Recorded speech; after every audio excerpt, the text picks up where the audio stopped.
एक और बड़ी खबर आ रही है, आपको बता दें, यूक्रेन ने रूस की मिसाइल को मार गिराया है। यूक्रेन ने कीव के पास क्रूज मिसाइल को मार गिराने का दावा किया है।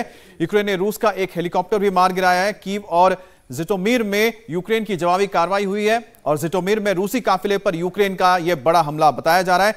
हालांकि आपको बता दें कि लगातार जो मिसाइल दागे जा रहे हैं, लेकिन साथ ही साथ जिस तरह से हमने देखा है कि कुछ मिसाइल्स डिफेंस सिस्टम को यूक्रेन ने अपने पास अभी भी रखा हुआ है, बरकरार सेफ रखा हुआ है, उसी का इस्तेमाल करके कीव को बेसिकली बचाया जा रहा है। और यही शायद वजह है कि कीव में अभी भी रशिया ने पूरी तरह से अटैक करना शुरू नहीं किया है। उसके जो इन्फेंट्री कॉलम्स है वो पूरी तरह से चारों तरफ से उसको घेरे हुए हैं। त्रिपाठी सर, एक छोटी सी बेंच में आपसे जानना चाहता हूं, ये थोड़ा सा अगर अमित आप बता सके जिटोमिर इलाके के बारे में जो जानकारी दी जा रही है, जो हम जिक्र कर रहे हैं जिटोमिर और इसके, क्योंकि ये कीव के आसपास के सारे के इलाके हैं और इसके आसपास के इलाकों में ही हम देख रहे हैं कि चाहे वो वाइकोवी है या फिर हम देख रहे हैं आके दूसरी जो जगह है जहां से हमने दिखाया था कि लंबा एक कतार लगा हुआ था, 60 किलोमीटर लंबा, वहां पर हमने देखा कि रखा हुआ है हॉस्टेमोल। तो हॉस्टेमोल नीचे आप देख रहे हैं कि वैकल कीव और साथ ही साथ जो आसपास के इलाके हैं इनको इरपिन भी हमने देखा था, इरपिन में भी किस तरह से उन्होंने अटैक करके कीव के आसपास के जितने भी छोटे छोटे सैटेलाइट टाउन्स हैं उसको वो खाली करवा रहे, एक तरह से अपने कब्जे में ले रहे हैं। एक और बड़ी खबर इससे जुड़ी हुई आ रही है, रूस यूक्रेन युद्ध पर इस वक्त एक और बड़ी खबर,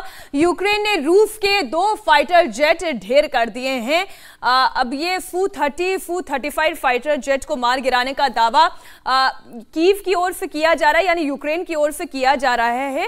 रूसी हेलीकॉप्टर को मार गिराने का यह दावा किया जा रहा है। अब इस दावे में कितना दम है ये हम इसलिए पूरी तरीके से पुख्ता तौर पर नहीं कह सकते कि उनके पास क्या वाकई इतनी ताकत रह गई। लेकिन रक्षा मंत्रालय जो यूक्रेन की है उसके द्वारा यह दावा किया गया है, इसीलिए इनिशियली चाहे वो साइकोलॉजिकल वॉरफेयर हो या उनका प्रोपेगेंडा हो, यह मानना होगा कि इस समय जो तस्वीर है, जैसे कल तक उन्होंने कहा 5300 के लगभग सैनिक उन्होंने रशियन से मार गिराए हैं, उसके अलावा उन्होंने काफी ज्यादा उनका आर्म्स, एम्युनिशंस, मिसाइल को ध्वस्त किया है। तो ये अभी की तस्वीर है। थोड़ी देर पहले आप ही ये कह रहे थे कि ड्रोन से लॉक करके उनको मार गिराना ये स्ट्रैटेजिकली बड़ा इम्पॉसिबल साउंड करता है। वाकई में इज इट पॉसिबल? इसकी पॉसिबिलिटी बिल्कुल कम है, लेकिन कहा ना साइकोलॉजिकल वॉरफेयर है और इस समय साइकोलॉजिकल वॉरफेयर के तहत इस समय यूक्रेन अपने सभी जवानों को, अपने लोगों को यह बताना चाहता है कि यूक्रेन कहीं से भी पीछे नहीं हटा है। ब्रिगेडियर थापर, ये साइकोलॉजिकल वॉरफेयर चल रहा है, ये समझाने की कोशिश है कि आप घबराइए मत, मैं यहां पर हूं। जी हां, बिल्कुल। देखिए, लड़ाई में क्लेम्स और काउंटर क्लेम्स दोनों पार्टी की होती रहती है लगातार। ये तो एक युद्ध विराम के बाद ही पता चलता है कि एक्चुअली क्या हुआ।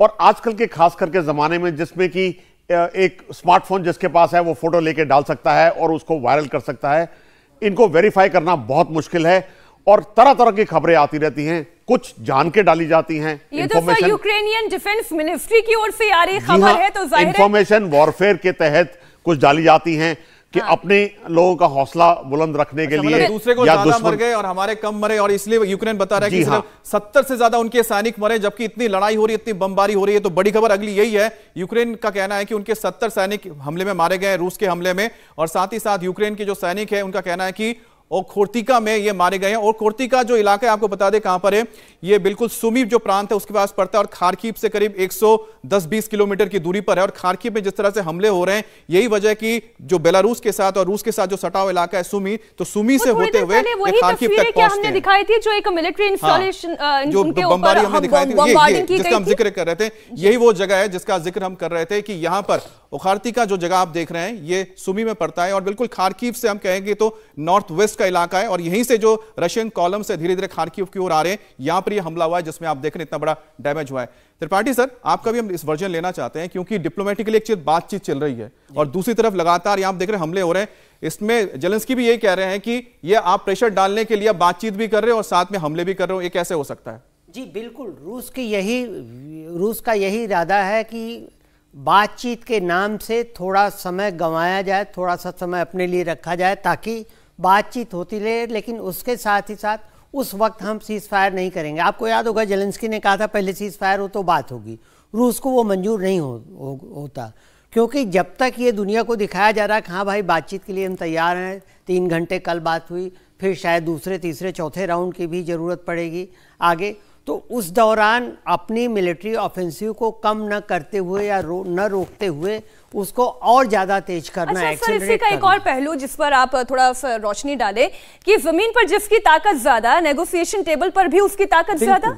बिल्कुल, क्योंकि अगर आप नेगोशिएटिंग टेबल पे जाते हैं तो if you are at the position of strength, तो आप टर्म्स एंड कंडीशंस डिक्टेट करते हैं, ना कि दूसरी पार्टी जो कि वीकर पार्टी होती है वो करती है। इसीलिए आपने देखा कि जेलेंस्की ने कई टर्म्स एंड कंडीशंस डाले, ये करें वो करें, यहाँ नहीं यहाँ बात करें, पोलैंड में बात करें, रोमानिया में बात करें, जर्मनी में बात करें, लेकिन बात करने के लिए तो बेलारूस ही आना पड़ा वहीं आखिर।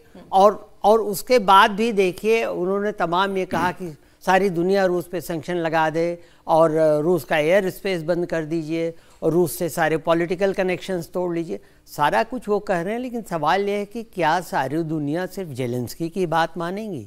ये एक इंफॉर्मेशन वॉर है यूक्रेन के द्वारा, आपने देखा इसमें कहीं भी। बिल्कुल सर। इंडिया टीवी हर वक्त हर जगह डाउनलोड करने के लिए सर्च करें India TV news Google play store या ऐप स्टोर पर।